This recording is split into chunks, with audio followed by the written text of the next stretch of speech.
Se você olhar para o Japão de fora, verá um país conhecido pela sua alta tecnologia, uma cultura única, com uma criminalidade bem baixa e a terceira maior economia do mundo, com população saudável e empresas famosas em todo o mundo. Em comparação a muitos outros, parece ser um país ideal. No entanto, olhando mais de perto, verá que por trás dessa imagem, existe um lado muito mais sombrio da vida no Japão, onde se criou a chamada geração perdida. É sobre isso que vamos falar no vídeo de hoje. Como o Japão foi de segunda economia mundial, a mais promissora dos anos 80, para um país que decepcionou boa parte de sua população a partir dos anos 90. Antes, não se esqueça de se inscrever no canal e acionar o sino de notificações para você acompanhar nossos vídeos toda semana, beleza? Sejam todos bem-vindos. Este é o canal Mundo Curioso. Desconhecida para a maioria do mundo, o Japão tem milhões de pessoas que não conseguiram ter sucesso na sociedade e acabaram completamente isoladas dela, sem acesso a empregos, casamentos e meios para viver uma vida normal e feliz. Eles são conhecidos como a geração perdida e compõem quase 15% da população do país. A história triste deles é um símbolo da queda do Japão e um sinal de seu futuro perturbador. Para entender como se formou essa geração perdida, vamos conhecer um pouco da história da economia do Japão. Na década de 1980, o Japão era visto como a próxima superpotência econômica que substituiria os Estados Unidos e dominaria a economia global. Isso causava grande ansiedade nos Estados Unidos, com artigos falando sobre um Pearl Harbor econômico e filmes mostrando corporações japonesas tomando conta dos Estados Unidos e do mundo. Isso era resultado do milagre japonês, 3 décadas de crescimento econômico consecutivo, possibilitado pelo sistema econômico japonês único, que era visto como superior ao modelo ocidental. Este modelo era baseado na cooperação entre gigantescos cartéis corporativos e o governo japonês. Estes cartéis, chamados de Keiretsu, eram alianças das maiores corporações japonesas, que possuíam ações umas das outras e trabalhavam juntas para se apoiar. Os Keiretsu receberam empréstimos do governo japonês em condições privilegiadas através do Banco Nacional do Japão. O que significa que estas empresas tinham uma fonte de dinheiro para financiar sua expansão agressiva no estrangeiro, ao mesmo tempo que o governo bloqueava a entrada de empresas estrangeiras concorrentes no Japão. Isto não era um sistema justo, mas funcionava. O mercado de ações japonês estava em alta, os produtos do Japão estavam conquistando um mercado após o outro, e naquela época, as pessoas comuns achavam que se conseguissem um diploma universitário e trabalhassem duro poderia conseguir um emprego sólido em uma grande empresa, o que significaria um emprego vitalício e uma vida tranquila. Nas 3 décadas anteriores aos anos 90, o Japão teve 30 anos de crescimento rápido e se tornou a segunda economia do mundo, só abaixo dos Estados Unidos. E conforme o país crescia, o valor dos imóveis e das empresas cotadas na Bolsa de Valores também aumentava.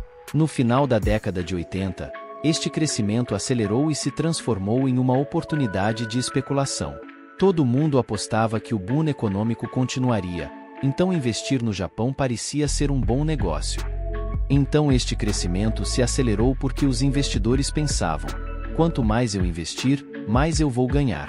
E por conta dessa aceleração, o Banco Nacional do Japão continuou a imprimir e emprestar dinheiro para qualquer pessoa que pedisse, independente do quão confiável eram os credores, e um dia a bolha estourou.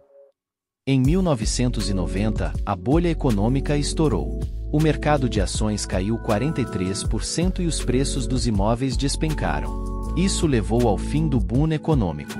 Além disso, a corrupção se revelou comum nos negócios e governo japonês. E centenas de empresas fantasmas surgiram descobertas sobrevivendo graças a empréstimos baratos do banco japonês. Com o início desta crise, nenhuma empresa estava mais interessada em investir no Japão, levando ao fim o boom econômico. Diferentemente de outros países, o Japão sofreu um impacto devastador para toda uma geração. Isso se deve em parte à cultura de trabalho e contratação japonesa, muito intensa e única. A carreira corporativa no Japão começa com o Shushoku Katsudo, um ritual de emprego japonês único que os graduados universitários passam no final de seus estudos. Porém, com o estouro da bolha econômica, esse ritual foi quebrado. As empresas congelaram suas contratações, deixando uma geração inteira sem oportunidades de emprego estável. Essas pessoas, cuja única falha foi nascerem na época errada, foram deixadas para trás, destinadas a passar o resto de suas vidas em empregos temporários e mal remunerados. Atualmente, cerca de 15% da população japonesa, quase 17 milhões de pessoas, são consideradas parte da geração perdida. Eles são essenciais para a economia, pois são aqueles que geralmente mais gastam em suas famílias e mantêm o motor econômico funcionando. No entanto, além deste problema, há outras questões que vão além da economia. O Japão enfrenta um envelhecimento acelerado da população, com quase 30% sendo idosos.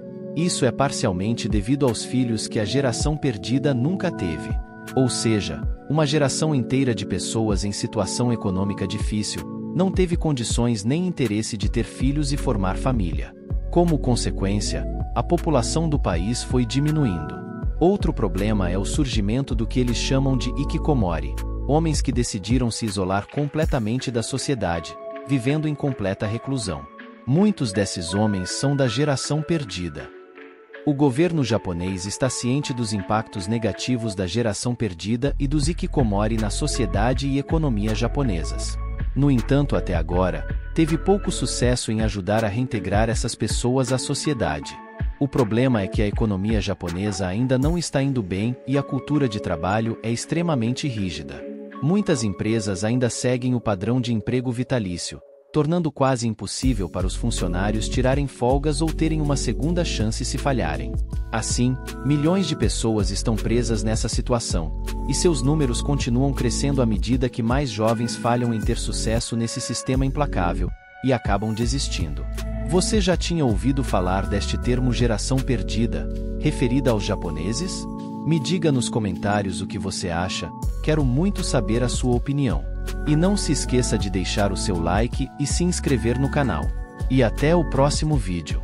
Tchau, tchau.